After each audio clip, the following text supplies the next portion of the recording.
Welcome to all. வேர்ட்ப்ரெஸ்ஸில் customise ஆப்ஷனை பண்ண போகிறோம். அதாவது ஒரு பேஜஸை எடிட் பண்ணி உள்ளே என்னென்ன கண்டென்ட் வேணுமோ எல்லாமே ஃபிக்ஸ் பண்ணியாச்சு. அந்த கண்டென்ட்டுடைய இல்லை அந்த பிளாக்குடைய வித் எப்படி இருக்கணும், ஹைட் எப்படி இருக்கணும், பேடிங் எப்படி இருக்கணும், அண்டு பொசிஷன் எப்படி இருக்கணும், இதெல்லாம் நம்ம சொல்லிட்டு வரணும். அது இல்லாமல் ரெஸ்பான்சிவாக கொண்டு வரணும். ரெஸ்பான்சிவ்னா இப்போ மொபைலில் பார்க்கும்போது ஒரு மாதிரியான டிஸ்பிளே ஷோ பண்ணும். இப்போ டெஸ்க்டாப்பில் பண்ணும்போது ஒரு டிஸ்பிளே வரும். ரெண்டு டிஸ்பிளேக்கும் நம்மளுடைய டோட்டல் செட்டிங்ஸ் எல்லாமே பர்ஃபெக்டாக ஒர்க் ஆகுதா, இல்லை ஒரு சிலதை வந்து மொபைலில் அக்செப்ட் ஆகலைன்னா அந்த கண்டென்ட்டை ஹைட் பண்ணிட்டு வரணும். மொபைலில் வரும்போது ஹைட் பண்ணணும், மற்ற ஏரியாவில் இருக்கும்போது நமக்கு டெஸ்க்டாப்போ இல்லை டேபோ இதில் பார்க்கும்போது வியூ ஆப்ஷனில் கொண்டு வரணும். இதுக்கான ப்ராசஸ் எல்லாம் பார்க்க போகிறோம். சரி, ஆக்சுவலாக இந்த பேஜஸில் ஆல்ரெடி நம்ம க்ரியேட் பண்ணியிருக்கோம். இந்த கஸ்டமைஸ் எங்கே பண்ணலாம் அப்படின்னு சொன்னால் ரெண்டு மெத்தடில் பண்ண முடியும். ஃபஸ்ட்டு, நீங்கள் யூஸ் பண்ணியிருக்கிறது ஒரு டெம்ப்ளேட்டை யூசஸ் பண்ணியிருக்கீங்கன்னா அந்த டெம்ப்ளேட்டில் இருக்கக்கூடிய எலமெண்ட் ஆகட்டும், எடிட்டிங் ஆப்ஷன் ஆகட்டும், கஸ்டமைஸ் ஆப்ஷன் ஆகட்டும், இல்லை மெனூஸ் ஆகட்டும், இந்த மாதிரி தனித்தனியாக ஷோ பண்ணுற மாதிரிலாம் பண்ணியிருப்பாங்க. அப்போ அந்த லெஃப்ட் ஹேண்ட் சைடில் நமக்கான நேவிகேஷன் ஆப்ஷன் இருக்குல்ல, அதில் அப்பியரன்ஸை கிளிக் பண்ணுங்கள். சாரி, வேறு ஏதோ கிளிக் பண்ணிட்டேன். அப்பியரன்ஸை கிளிக் பண்ணால் தீம்ஸ் அண்ட் எடிட்டர் அப்படின்னு சொல்லிட்டு ரெண்டு லிஸ்ட்டை ஷோ பண்ணுது நமக்கு. ஆக்சுவலாக நான் எடுத்தது எல்லாமே க்ரியேட்டிவாக ஓன் க்ரியேஷனில் நம்ம பண்ணிட்டோம். அதில் தீம்ஸ் அண்ட் எடிட்டர் மட்டும்தான் இருக்குது. இன்கேஸ் நீங்கள் வேறு ஏதாவதுலாம் ப்ராசஸ் பண்ணுறீங்க அப்படின்னு சொன்னால் அப்போ கூடவே கஸ்டமைஸ் ஆப்ஷன் இருக்கும். மெனூஸஸ்க்காகவே நிறைய ஃபியூச்சர்ஸ் இருக்குது. சப்போஸ் மெனூஸஸ் யூசஸ் பண்ணி அந்த டெம்ப்ளேட் பண்ணியிருக்காங்கன்னா மெனூஸ் அப்படின்றத ஒன்று ஷோ பண்ணும். ஸோ தனித்தனியாக ஷோ பண்ணிகிட்ருக்கோம். அப்போ இந்த இடத்துல கஸ்டமைஸ் இருந்தால் தான் கஸ்டமைஸ் பண்ண முடியும். அப்படி இல்லைன்னா டேரெக்டாக பேஜஸே எடுத்துருங்க. பேஜஸ் எடுத்துகிட்டு நான் நியூ பேஜஸை கொடுக்குறேன். இல்லை நியூ பேஜஸை விட ஹோம் பேஜஸே எடுத்துடலாம், அதுதான் உங்களுக்கு கரெக்டாக இருக்கும். ஆல்ரெடி நம்ம அதை தான் டிசைன் பண்ணியிருக்கோம். ஸோ ஹோம் பேஜை எடுத்துடுறேன். சரி, இதில் நேவிகேஷன் நான் ப்ரோட்டோஃபில் பண்ணணுமா, சர்வீஸ் பண்ணணுமா, இல்லை ஹெட்டர் நம்மளுடைய ஹோம் பேஜை பண்ணுமா, நான் ஹோம் பேஜை கிளிக் பண்ணிக்கிறேன். சரி, இதில் கஸ்டமைஸ் ஆப்ஷன்லாம் என்னப்பா அதை தெரிஞ்சுக்கணும் ஃபஸ்ட்டு. இப்போ நான் க்ரியேட் பண்ணியிருக்கக்கூடிய வெப்சைட் ஆல்ரெடி நம்மளுடைய அஃபிஷியல் வெப்சைட் இருக்குல்ல, இந்த அஃபிஷியல் வெப்சைட்டில் இந்த இமேஜஸ் வரைக்குமே ஒரு பிளாக்கு, இந்த பிளாக் மேலே இந்த தனித்தனி பிளாக்கை நம்ம செட் பண்ணியிருக்கோம். அது இல்லாமல் கீழே ஒரு பிளாக் இருக்குது. இந்த பிளாக்குக்கும் இந்த பிளாக்குக்கும் நடுவில் இருக்கக்கூடிய கேப் இருக்கும், அதை அரேஞ்ச் பண்ணுறது. என்னுடைய பிளாக் இந்த விண்டோக்கு ஏற்ற மாதிரி பெர்ஃபெக்டாக ஃபிக்ஸ் ஆகணும், அதுக்கேற்ற மாதிரி பண்ணுறது. அண்ட் நெக்ஸ்ட்டு இந்த ஹெட்டர் இருக்குது. ஹெட்டருடைய ஃபைல்ஸ் எல்லாமே நான் ஸ்க்ரோல் பண்ணுறேன் அப்படின்னு சொன்னால் இங்கே ஸ்டிக்கி மாதிரி எனக்கு பேஸ்ட் ஆகிட்டு ஷோ பண்ணும். ஒரு சில வெப்சைட்லாம் நீங்கள் ஓப்பன் பண்ணி பார்த்தீங்கன்னா அந்த ஹெட்டர் வந்து ஷோ பண்ணாது, அதுவும் மேலே ஸ்க்ரோல் ஆகிட்டு போகும். இந்த மாதிரி ஆப்ஷன்ஸ்லாம் கஸ்டமைஸ் பண்ணோம். டெக்ஸ்ட்டுடைய சைஸ் ஆகட்டும், அதனுடைய லொக்கேஷன் ஆகட்டும், இல்லை நம்மளுடைய பொசிஷன் அப்படின்னு சொல்லுவோம். இந்த டெக்ஸ்ட் ரைட்டில் தான் வேணும், லெஃப்ட்டில் தான் வேணும், அந்த பிளாக்கே நம்ம ரைட்டு லெஃப்ட்டு இந்த மாதிரிலாம் கொடுத்துட்டு வர முடியும். ஸோ ஜஸ்ட் நம்ம பேஜஸ்க்கு வந்துடலாம். ஹோம் பேஜஸில் பிளாக்கில் தான் இந்த ப்ராசஸ் நடக்க போகுது. நான் இந்த ஹெட்டரை கிளிக் பண்ணுறேன்.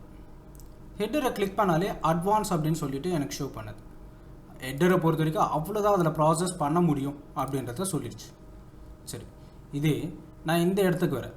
இந்த கண்டென்ட்டை பார்த்தீங்கன்னா பேக்ரவுண்டில் நான் எதாவது ஃபில் பண்ணுறேன். இன்கேஸ் அந்த மாதிரி நம்ம ஃபில் பண்ணிட்டோம் அப்படின்னு சொன்னால் அந்த பிளாக் பாருங்கள், இந்த பிளாக்கை விட இந்த பிளாக் வந்து கேப் வந்து நிறைய இருக்குது. ஸோ இந்த ஏரியாவை பேடிங் அப்படின்னு சொல்லுவோம். சரி, இந்த பிளாக்கில் நான் யூஸ் பண்ணியிருக்கக்கூடிய டெக்ஸ்ட் இருக்குது. இந்த டெக்ஸ்ட்டு இந்த பிளாக்குடைய டாப்லேருந்து தான் வருது, இல்லை கேப்பில் இருக்குது. ஸோ இந்த கேப்பை நம்ம என்ன சொல்லுவோம்னா மார்ஜின். ஒரு பிளாக்குக்கும் இன்னொரு பிளாக்குக்கும் இருக்கக்கூடிய கேப்பை வந்து பேடிங் அப்படின்னு சொல்லுவோம். ஸோ பேடிங் ஒன்று இருக்குது அண்ட் மார்ஜின்ஸ் ஒன்று இருக்குது. இதை நம்ம கண்டிப்பாக கஸ்டமைஸ் பண்ணுற ஆப்ஷனில் தான் கொடுத்துருப்பாங்க. சரி, நான் ஒரு ஹெட்டரை க்ரியேட் பண்ணியிருக்கேன். இந்த ஹெட்டருடைய ப்ராசஸில் ஜஸ்ட்டு எனக்கு ஷோ பண்ணுறது ரூலில் தான் ஷோ பண்ணுது. ஒருவேளை இந்த பட்டன்ஸ் எல்லாமே எனக்கு வெர்டிக்கலில் கிரிட்டாக ஷோ பண்ணணும் அப்படின்னு சொன்னால் கிரிட்டுடைய ப்ராசஸ் லிஸ்ட்டாக ஷோ பண்ணணும்.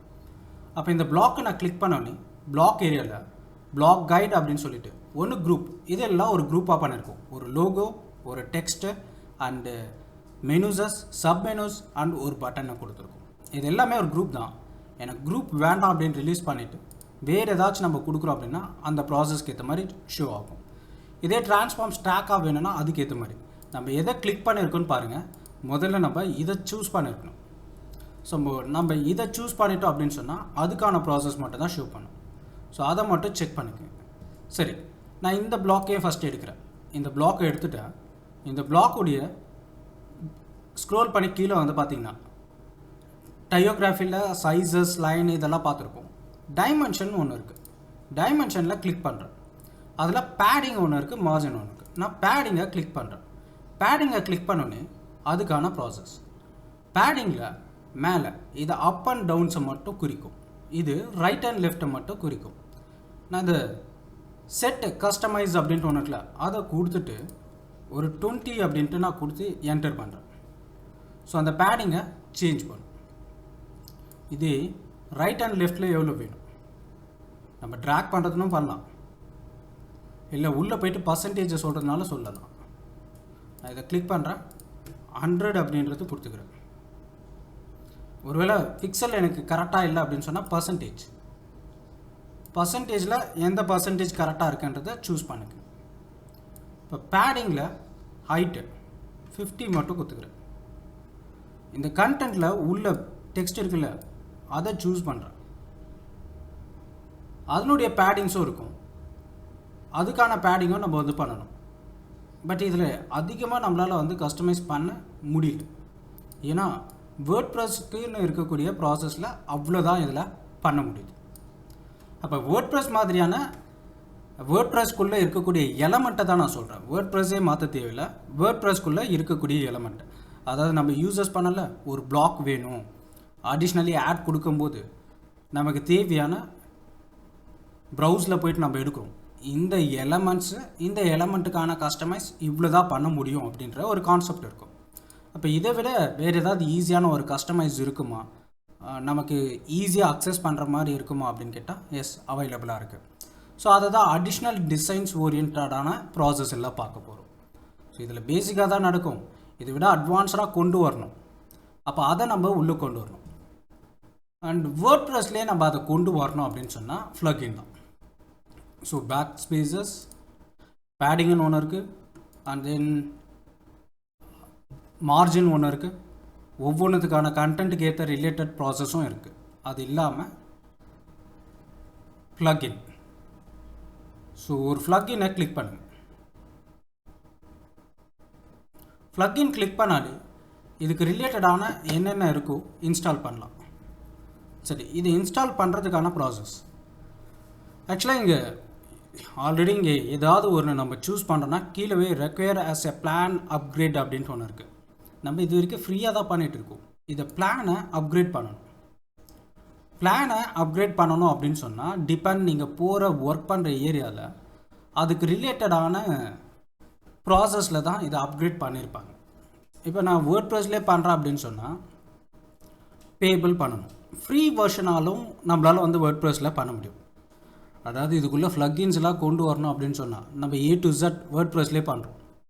வேர்ட்ப்ரெஸ்ஸில் A to Z நம்ம கம்பல்சரி பண்ணணும் அப்படின்னு சொன்னால் ஸோ ஏதாவது ஒரு ஸ்டேஜில் நம்ம வந்து கம்பல்சரி பிளானை பேஸ் பண்ணி அப்கிரேட் பண்ணால் தான் அடுத்த செக்ஷனுக்கு அது மூவ் ஆகும். சரி, இங்கே இந்த domain and hosting and then pages creation அப்படின்ட்டு வேர்ட்ப்ரெஸ் பேஜ் க்ரியேஷனுக்கு சூப்பர். பட் டொமைன் நேம் கொடுக்கறதுக்கு இது பெஸ்ட்டாக அப்படின்னு கேட்டால் கொஸ்டின் மார்க்காக தான் நம்ம சொல்லுவோம். இப்போ டொமைன் நேமை மட்டும் நம்ம ஒரு இடத்துல வாங்கிட்டு ஹோஸ்டிங்கை ஒரு இடத்துல வாங்கிட்டு அதிலேருந்து வேர்ட்ப்ரெஸ்ஸை இன்ஸ்டால் பண்ணிக்கலாம். சரி, இன்னைக்கு கிளாஸஸில் ஹோஸ்டிங்கும் நம்ம பார்க்க போகிறோம். ஸோ டிசைன்ஸ் அதிகபட்சமாக நம்ம மூவ் பண்ணோம்னா பிளான் அப்கிரேட் பண்ணால் தான் நடக்கும். இந்த பிளான் அப்கிரேட் பண்ணுறதுக்கு பதிலாக நம்ம வேறு ஏதாவது ஒரு ஃப்ரீ பிளாட்ஃபார்மில் ஹோஸ்ட் பண்ணிவிட்டு அதுக்கப்புறமா நம்ம என்ன பண்ண போகிறோம், உள்ளே ஒர்க் பண்ண போகிறோம். சரி, இதுக்கான ப்ராசஸ். ஒரு ஹோஸ்டிங்கை நம்ம கெட் பண்ணிட்டோம் அப்படின்னு சொன்னால் நமக்கு ஒரு சில அப்கிரேட் பிளான்ஸ் தேவை கிடையாது. இந்த ஹோஸ்டிங்கை டைரெக்டாக நம்ம வேர்ட்ப்ரெஸ்லேயே பண்ணணும் அப்படின்னு சொன்னால் வேர்ட்ப்ரெஸ்க்குள்ளவே பண்ணணும் அப்படின்னு சொன்னால் லாஸ்ட்டில் செட்டிங் ஆப்ஷன்ஸில் ஹோஸ்டிங் கான்ஃபிகர் அப்படின்ட்டு ஒன்று இருக்கும். அதில் போய்ட்டு நம்ம பண்ணணும். ஆனால் அது எடுத்தாலே பாருங்கள் அப்கிரேட் டு கிரியேட் பிளான் அப்படின்ட்டு ஒன்று இருக்கும். ட்ரை ஃபார் ஃப்ரீ அப்படின்னு சொன்னோம். பட் நம்ம ஃபுல்லாகவும் இதில் ஃப்ரீயாக பண்ணுறதுக்கான ஆப்ஷன் கொடுக்க மாட்டாங்க. ஸோ அப்போ இந்த ஆப்ஷன்ஸை தான், இந்த ஹோஸ்டிங்கை தான் நம்ம என்ன பண்ண போகிறோம், வேறு ஒரு பிளாட்ஃபார்மில் ரன் பண்ண போகிறோம். சரி, அதுக்கான ப்ராசஸ் இன்ஃபினிட்டி ஹோஸ்டிங் அப்படின்ட்டு ஒன்று இருக்குது. இன்ஃபினிட்டி ஹோஸ்டிங்கிறது ஹோஸ்டிங்கை நமக்கு ஃப்ரீயாக கொடுக்கும். அதில் free web hosting with PHP and MySQL முதல் கொண்டு எல்லாமே இன்சர்ட் பண்ண முடியும். இதை கிளிக் பண்ணிவிடு, அக்ரி மட்டும் கொடுத்துக்குங்க. ரிஜிஸ்டர் நவ் கேட்கும். ரிஜிஸ்டர் நைல சைன் அப்பை கொடுத்து சைன் அப்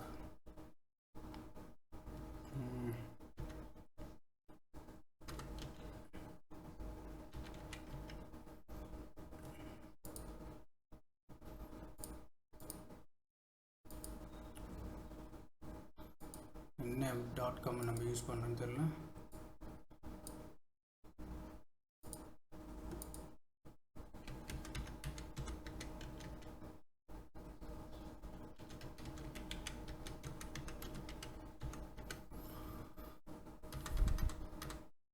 ஒரே நிமிஷம்.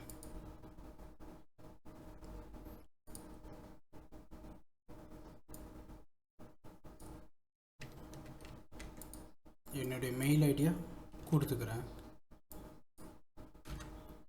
மெயில் ஐடியை கொடுத்துட்டு பாஸ்வேர்டை க்ரியேட் பண்ண சொல்லுவோம்.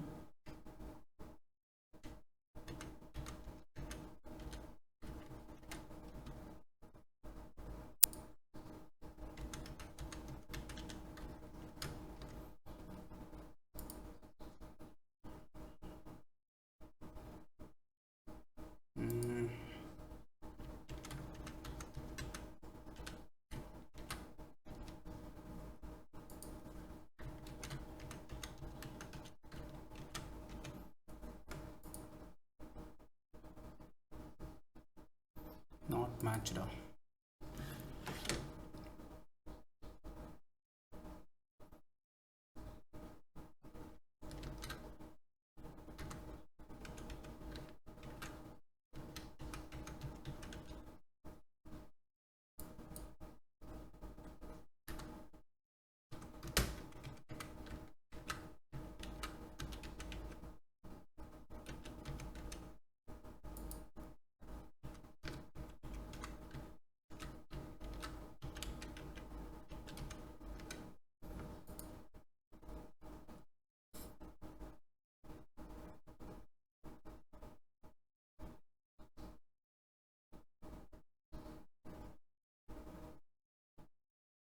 சாரி, இங்கே சின்னதாக கொடுத்துருக்கு, நமக்கு அது தெரியாமல் பண்ணியிருக்கோம்.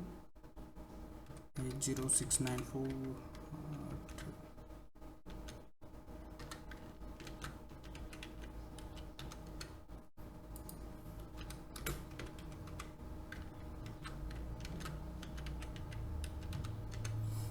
ஓகே.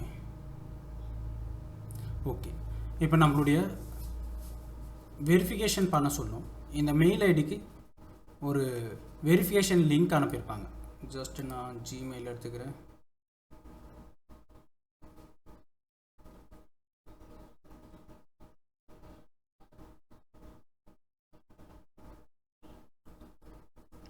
இன்னைக்கு ஹோஸ்டிங்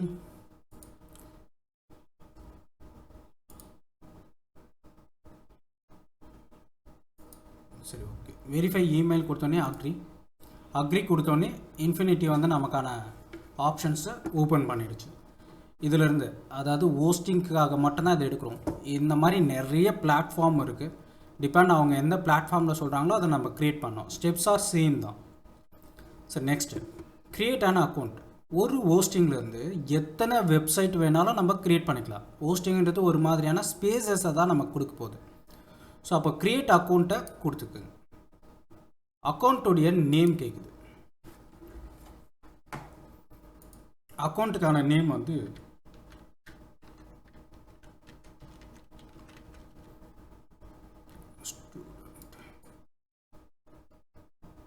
ஒரே நிமிஷம், நம்ம என்ன பண்ணுவோம்,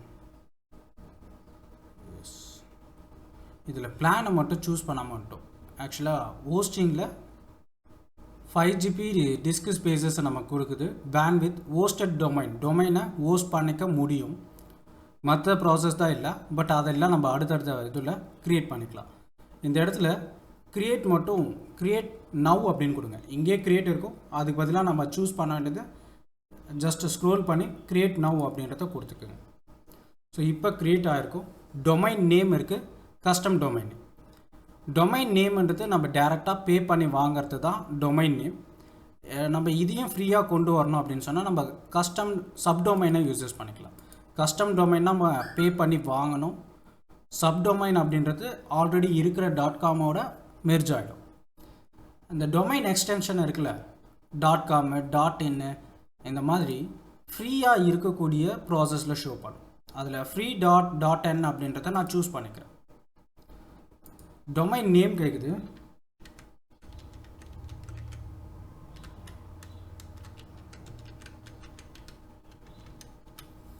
ஸ்டூடெண்ட்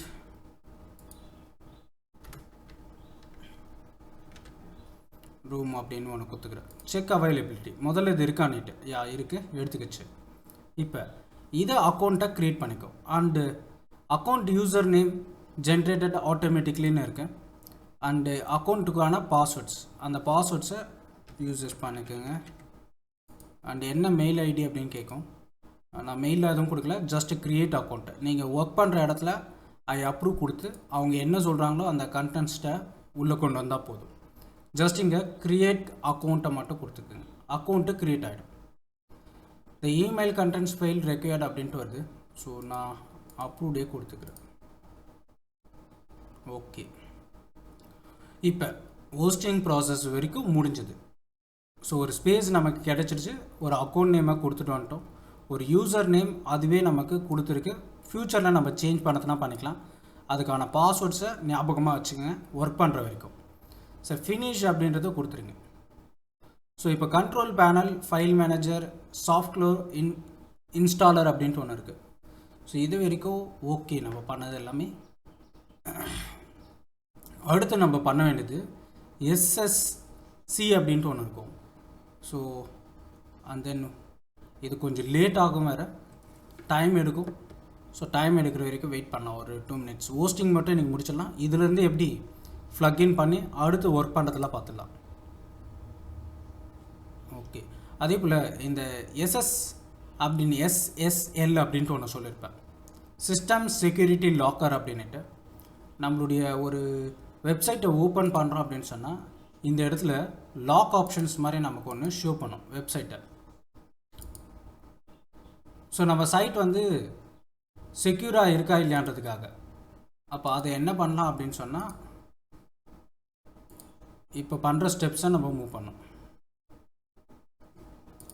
ஸோ இதுலேருந்து கண்ட்ரோல் பேனலில் கிளிக் பண்ணால் அடுத்த ஸ்க்ரீன் வந்தது.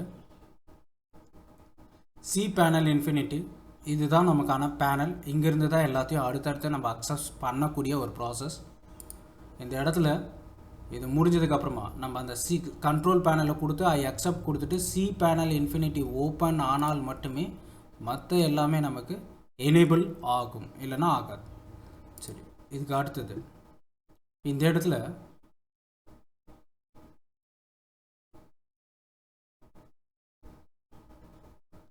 நமக்கு தேவையான சாஃப்ட்வேரை வேறு நம்ம இன்ஸ்டால் பண்ணோம்.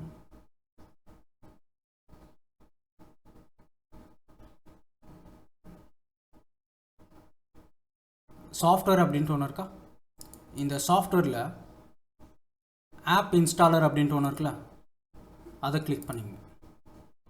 ஸ்டெப்ஸை மட்டும் ஞாபகம். ஸோ நமக்கு இந்த பேஜ் வந்தோடனே கண்ட்ரோல் பேனலில் அலோ கொடுத்துட்டு வந்தோன்னா சி பேனல் ஓப்பன் ஆகிடும்.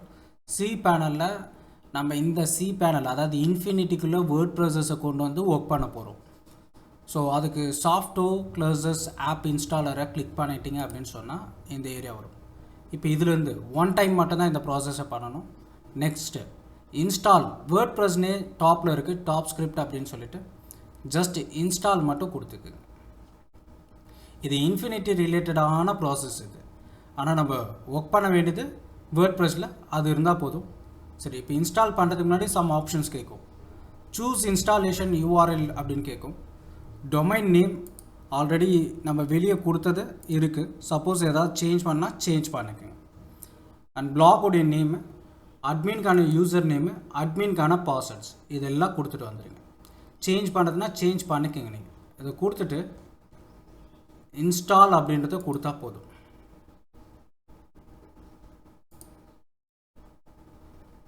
குயிக் இன்ஸ்டாலே கொடுத்துறேன்.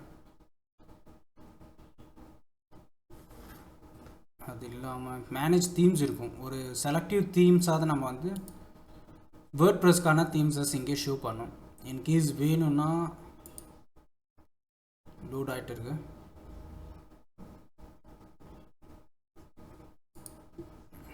ஓகே, இதில் ஏதாவது ஒரு தீமை யூசஸ் பண்ணி நம்ம பண்ணலாம். வேண்டாம்னா delete பண்ணுறதுனால பண்ணிக்கலாம்.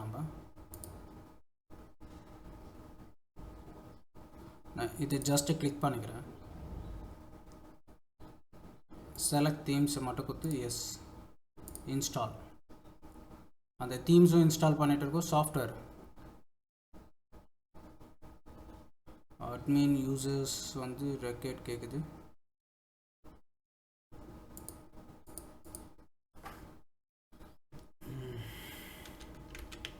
இமேக்ஸ் கொடுத்துறேன்.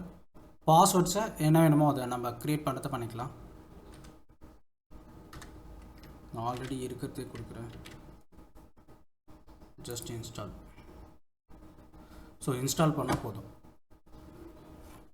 ஸோ யூசர் நேம் அண்ட் பாஸ்வேர்ட்ஸை யூசர் நேம் மட்டும் நீங்கள் க்ரியேட் பண்ணுங்கள். க்ரியேட் பண்ணிவிட்டு தீம்ஸ் வேணும்னா தான் சூஸஸ் பண்ணலாம். வேண்டாம்னா கூட நம்ம உள்ளே போய்ட்டு பண்ணிக்கலாம்.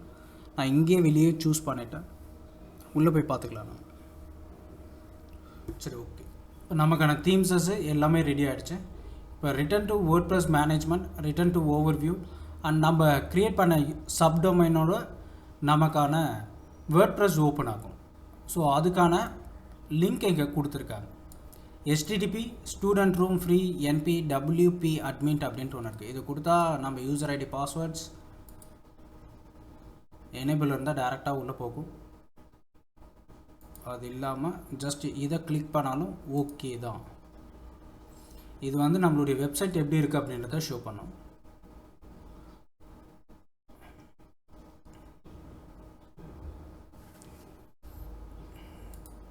ஓகே, நம்ம இன்ஸ்டால் பண்ணது இதுதான் ப்ராசஸ். இதில் ஓப்பன் ஆகலை, இதை எடுத்துக்கோங்க. அண்ட் இதில் ஸ்டெப்ஸை மட்டும் மறக்காதுங்க. வேர்ட்பிரஸ்ஸை இன்ஸ்டால் பண்ணிவிட்டு just student.free NP WP admin அப்படின்ட்டு ஒன்று இருக்குது. அதை கொடுத்தா போதும். அட்மினோட ப்ராசஸோடு ஓப்பன் ஆகும். அண்ட் இன்கேஸ் ஃப்யூச்சரில் நீங்கள் போகணும் அப்படின்னு சொன்னால் இதுக்கப்புறம் இந்த ஸ்டெப்ஸ் நீங்கள் வர தேவையில்லை.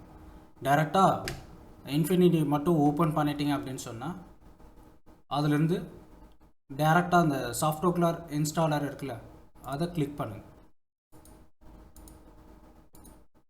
இதில் ஆல்ரெடி நம்ம இன்ஸ்டால் பண்ணியிருக்கோம்ல, இன்ஸ்டாலேஷனை கிளிக் பண்ணால் போதும். ஸோ அதுக்கான ஷோவை வந்து ஷோ பண்ணோம். அதாவது ஒன்ஸ் நம்ம இன்ஸ்டால் பண்ணிவிட்டு அதுக்கப்புறமா நம்ம ஓப்பன் பண்ணோன்னா இதுதான் மெத்தட். இப்போ இதை கிளிக் பண்ணுறோம் அப்படின்னு சொன்னால் டைரெக்டாக லிங்க் ஓப்பன் ஆகும். இல்லை லிங்க்கில் இருந்தால் நம்மளால் போக முடியும். இதெல்லாம் ரிமூவ் பண்ணிடுறேன். இது லிங்க்கு, இந்த லிங்க்கை கிளிக் பண்ணுறோம் அப்படின்னு சொன்னால் பேஜஸ் ஓப்பன் ஆகும். பேஜஸ்லேருந்து எடிட் பேஜஸ், கஸ்டமைஸ் இப்படியும் நம்ம மூவ் பண்ண முடியும். அது இல்லாமல் இங்கே வேர்ட்பிரஸ்னே கொடுத்துருக்குல, இதை கிளிக் பண்ண டைரெக்டாக வேர்ட்பிரஸ் ரூமுக்குள்ளே வரதுக்கான ப்ராசஸ். ஸோ எஸ், இதை கிளிக் பண்ணியாச்சு. டைரெக்டாக வேர்ட்பிரஸ்க்கான செட்டிங்ஸை வந்து ஷோ பண்ணும். நான் இங்கே லாகின் கொடுத்தாலே போயிடும் லாகின்குள்ளே. அண்ட் இதில் சில செட்டிங்ஸை நம்ம பண்ணணும். நம்மளுடைய வெப்சைட்டை பப்ளிக் ஆகணுன்றதுக்கான சம் செட்டிங்ஸு. ஸோ அதுக்கான ப்ராசஸ் முதல்ல இதை முடிச்சிடுங்க. மேனேஜ் plugins, மேனேஜ் தீம்ஸ் இதெல்லாம் நம்ம பண்ணிகிட்டு இருக்கோம்.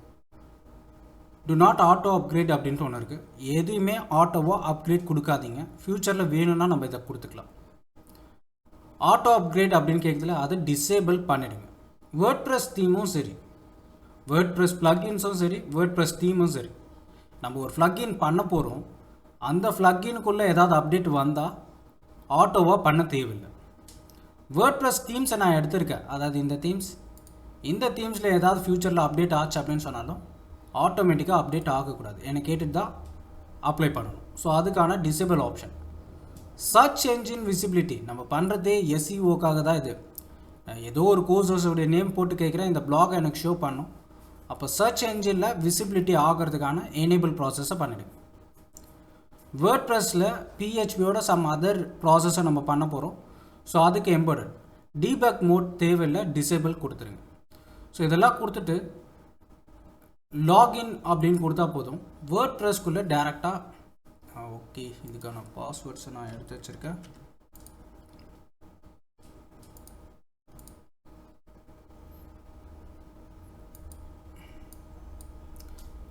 என்ன பாஸ்வேர்ட் மறந்துட்டேனே.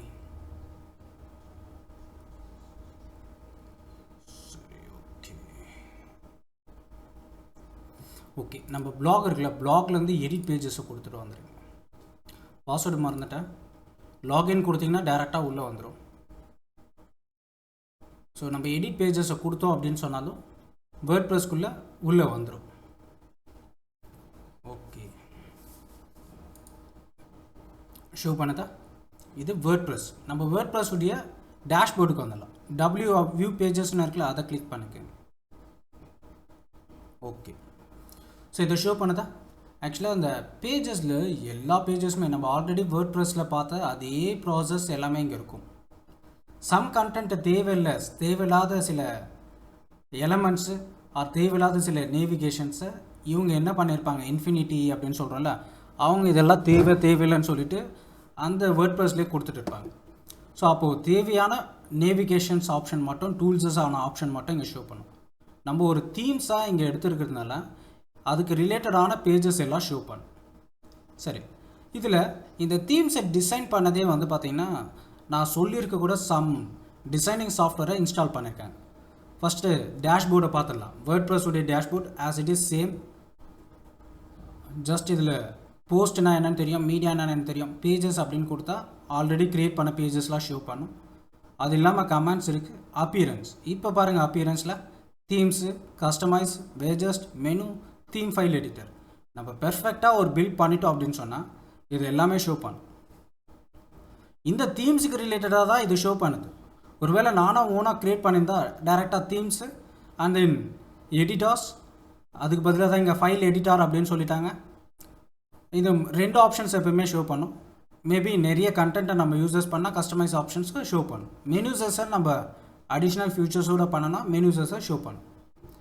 அடுத்து ஃப்ளக்கினில் ஆல்ரெடி என்னென்ன ஃப்ளக்கின் பண்ணியிருக்காங்கன்றதை நம்ம செக் பண்ணிக்கலாம். பாப்புலர் எஃபெக்ட்ஸ் அப்படின்ற ஒரு வெப்சைட்டை க்ரியேஷன் பண்ணுறதுக்கான, வெப்சைட் பில்ட் பண்ணுறதுக்கான ஒரு தீம்ஸ் இருக்குது. கஸ்டமைஸ் பண்ணவும் முடியாது. அண்ட் தென் பேஜ் லேயர் அப்படின்ட்டு ஒன்று கொடுத்துருக்கான். பேஜ் லேயருக்கான ஃப்ளக்கின், இந்த ரெண்டு ஃப்ளக்கினும் பண்ணியிருக்கேன். சரி, ஃப்ளக்கின்ஸில் போய்ட்டு இன்ஸ்டால்டு ஃப்ளக்கினை மட்டும் கொடுங்க. என்னென்ன ஃப்ளக்கின்லாம் இதில் இன்ஸ்டால்டாக இருக்குது. ஆன்டி ஸ்பேம் ப்ரொடெக்ஷன்ஸ் ஒன்று இருக்குது, ஆக்டிவில் தான் இருக்கும். அது ஹலோ டோலி அப்படின்ட்டு ஒன்று இருக்குது. அது வேறு ஏதாவது ப்ராசஸ்க்கு யூசஸ் பண்ணியிருப்பாங்க. அது இல்லாமல் page layer, popular effects, website template அப்படின்னு சொல்லியிருக்கு. ஆக்சுவலாக நம்ம பாப்புலர் எஃபெக்ட்ஸ் உடைய டெம்ப்ளேட் தான் நம்ம யூசஸ் பண்ணியிருக்கோம், அதனால் அது ப்ளக்இன் பண்ணிடுச்சு. இப்போ பேஜ் லேயர், ஒரு வேளை நீங்கள் வேர்ட் ப்ரெஸ்லேயே நான் பே பண்ணிலாம் பண்ணணும், அதுலேயே நான் பண்ணிக்கிறேன் அப்படின்னு சொன்னால் அப்போ பேஜ் லேயரை அப்கிரேட் பண்ணி கொண்டு வரணும். உங்களுக்கு என்ன ஃப்ளக்கின் வேணும்னாலும் இந்த ஃப்ளக்கினில் சர்ச் இன்ஸ்டால் ஃப்ளக்கினில் போய்ட்டு பேஜ் லேயர் அப்படின்றத ஷோ பண்ணோம். நான் ஆல்ரெடி பண்ணிகிட்டு இருக்கேன். சப்போஸ் இல்லைன்னா அதை எடுத்துங்க. இது இல்லாமல் யூஎக்ஸ் பில்டர் அப்படின்ட்டு ஒன்று இருக்கும். யூஎக்ஸ் பில்டர் நான் இன்ஸ்டால் இல்லாமல் ஆட் நியூ ஃப்ளக்கினில் போய் கேட்குறேன். ஏன்னா அது இன்ஸ்டால் மட்டும்தான் ஷோலும். இதில் வந்து நான் ஆட் நியூ ஃப்ளக்கின்னே எடுத்துக்கிறேன். லெஃப்ட் ஹேண்ட் சைடில் அதை கொடுத்துட்டு நமக்கு யூஎக்ஸ் பில்டர் அப்படின்ட்டு ஒன்று இருக்குது. ஃப்ரீயாக இருக்கா பார்க்கலாம். எலமெண்டார் ஒன்று இருக்குது. எலமெண்டார் வேணாம்.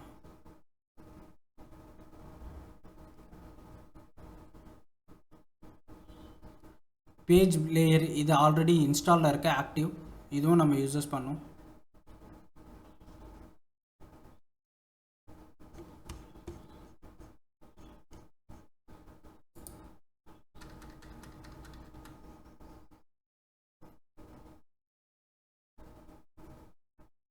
ஓகே,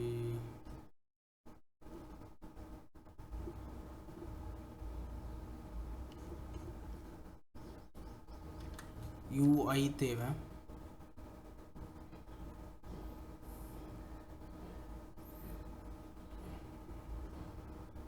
சரி, இதில் ஃப்ரீயில் நமக்கு கிடைக்கலாம், பேபிள் தான். பட் நமக்கு தேவையான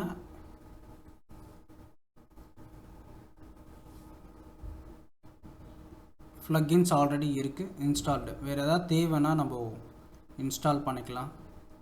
அண்ட் இது இல்லாமல் நம்ம SEO வந்து பண்ண போகிறோம். ஸோ அப்போ SEOவும் இம்பார்ட்டண்ட். அதுக்கான plugin SEO அப்படின்னே கொடுத்து சர்ச் பண்ணுங்கள். இந்த plugin எப்படி டவுன்லோட் பண்ணணும் அப்படின்றது நான் சொல்கிறேன். ஜஸ்ட் ரேட்டிங்கை வந்து அதிகமாக யார் யூசர்ஸ் ரேட்டிங் எது அதிகமாக இருக்குன்னு பாருங்கள்.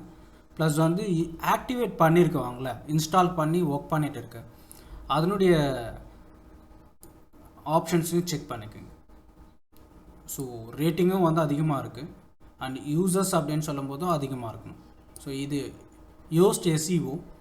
நம்ம அங்கே செம்ரஷ் அப்படின்னு சொன்னோம்ல, அந்த செம்ரஷுடைய ஒன் ஆஃப் த டீலர் வந்து இவங்க, ஒன் ஆஃப் த பார்ட்னர் மாதிரி இவங்க லேண்டிங் பேஜஸ்குள்ளெல்லாம் கொண்டு வர முடியும் அதை. சரி, இதையும் இன்ஸ்டால் பண்ணிடலாம். Install now.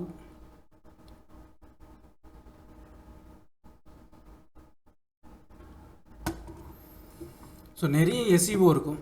எந்த SEO உங்களுக்கு சூட்டபிள் ஆகுன்றத ஸோ யூசஸ் பண்ணிக்கோங்க.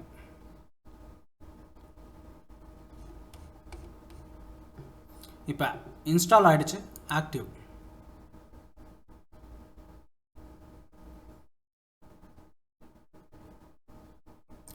சரி, இதில் பேஜ் லேயர் அப்படின்றது ஆல்ரெடி இது இன்ஸ்டாலில் இருக்குது. சப்போஸ் உங்களுக்கு தேவை அப்படின்னு சொன்னால் பேஜ் லேயரை இதே போல் சர்ச் பண்ணி இன்ஸ்டால் பண்ணுங்க. ஆல்ரெடி இருந்ததுன்னா ஓகே, இல்லைன்னா நம்ம இப்படி தான் பண்ணணும். சரி, நெக்ஸ்ட் கிளாஸஸில் ஜஸ்ட் இந்த பேஜ் லேயரை யூசஸ் பண்ணி எப்படி கஸ்டமைஸ் பண்ணுறது, வித் எப்படி அட்ஜஸ்ட் பண்ணுறது, இதெல்லாம் நம்ம டோட்டலாக பார்க்க போகிறோம். அண்ட் அது இல்லாமல் SEO வரைக்கும் வந்தாச்சு. ஆல்ரெடி இதுக்குள்ளே நிறைய பேஜஸ் இருக்குது. இருக்கிற பேஜஸை வச்சு SEOவை எப்படி செட் பண்ணுறதுன்றதை பார்த்துடலாம். அண்ட் நெக்ஸ்ட்டு அடுத்த கிளாஸில் பார்க்கலாம். Thank you, bye by.